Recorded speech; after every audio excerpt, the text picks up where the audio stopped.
প্রথমেই যে প্রশ্নটা করবো, আজকে সকাল থেকে কিন্তু বিজেপি বন্ধ ডাকার পর আমরা দেখলাম নানান জায়গায় লাঠিচার্জ হচ্ছে, ঝামেলা হচ্ছে, নানান রকম বিজেপির নেতাদের দেখা গেল, কি বলবেন?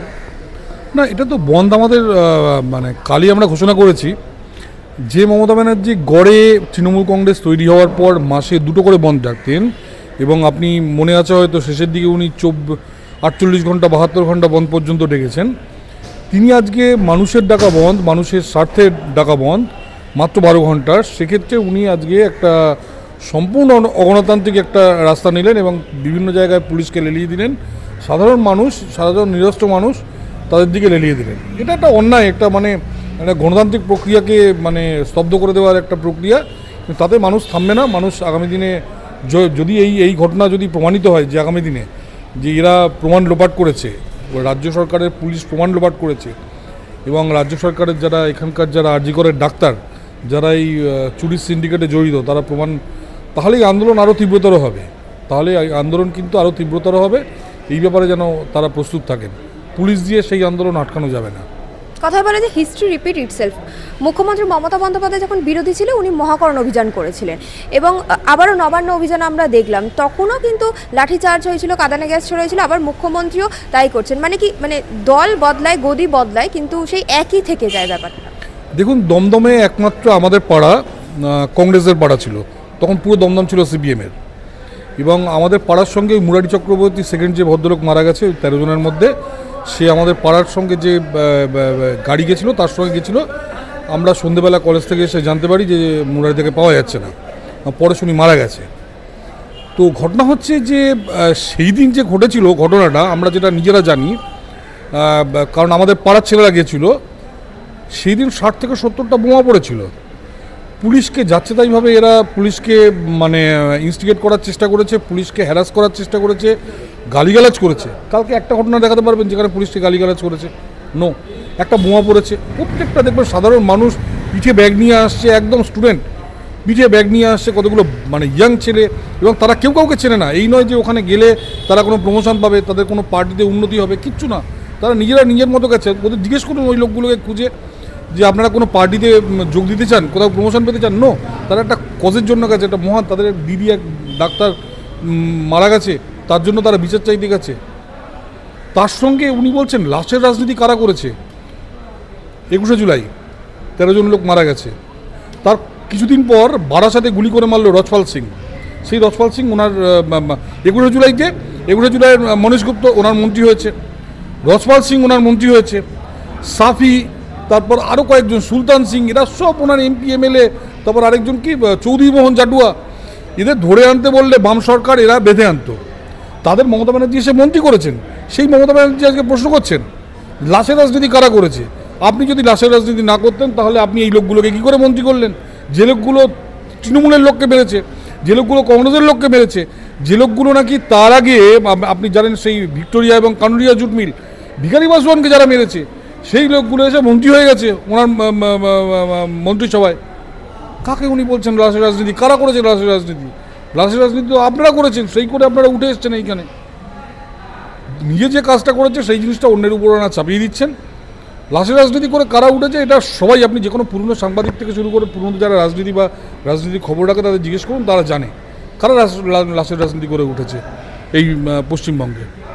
এবং ছাত্রদের নিয়ে কথা হচ্ছিল, সেখানে কিন্তু মুখ্যমন্ত্রী আজকে বললেন যে ছাত্র ভোট কিন্তু বছরের পর বছর বন্ধ। এই বছর বলা হয়েছে যে দুর্গাপুজোর পর ছাত্র ভোটগুলো করিয়ে দেবেন, কি বলবেন? গতকাল আমি একটি ফেসবুক পোস্ট করেছিলাম এবং সেখানে আমি প্রশ্ন করেছিলাম যে এসএফআই যে রাজনীতি করতো, ছাত্র রাজনীতি, এসএফআই কী করতো? অ্যাডমিশন নেওয়ার পরের দিনই ফি বুক নিয়ে নিত যাতে ওখানে ভোট না হয়। তৃণমূল কংগ্রেস অত ঝামেলাতেই যায়নি, ভোটই বন্ধ করে দিয়েছে। গত 8 থেকে 10 বছর ভোট নেই পশ্চিমবঙ্গে।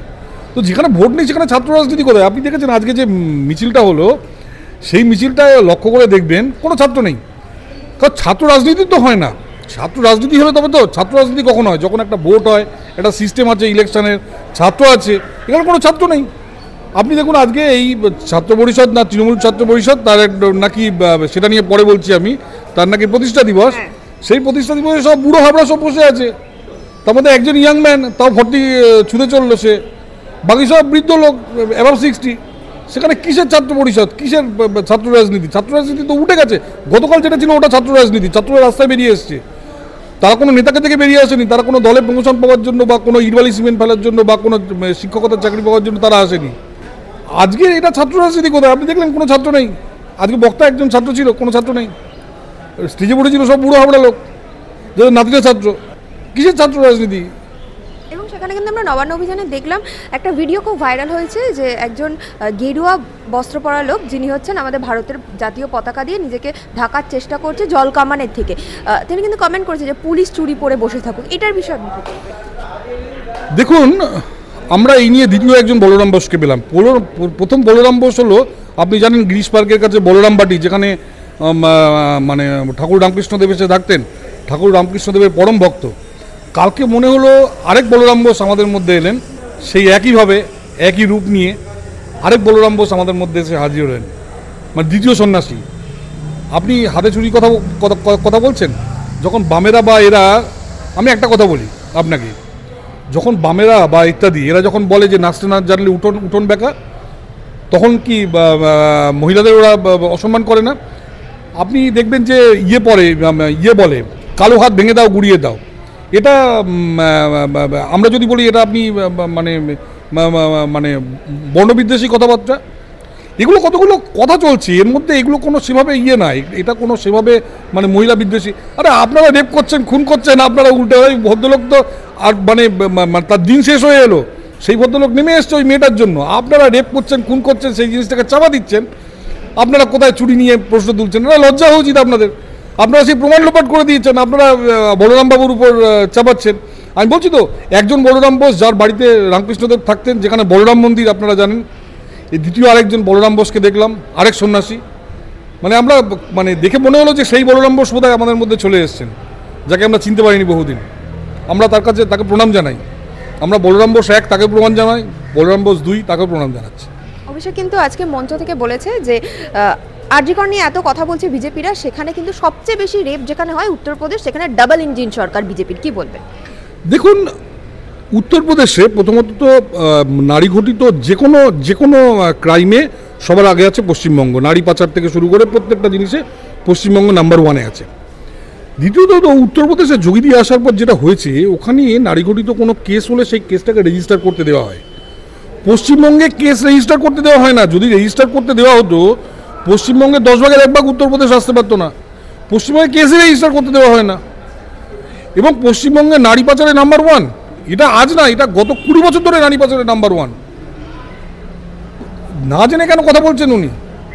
ওনার নিজের ইয়ের মধ্যে থাকুন, উনি ভুলভাল বক্তব্য ওনাকে না করুন। যেটা জানেন না সেটা নিয়ে যেন কথা বলেন না উনি।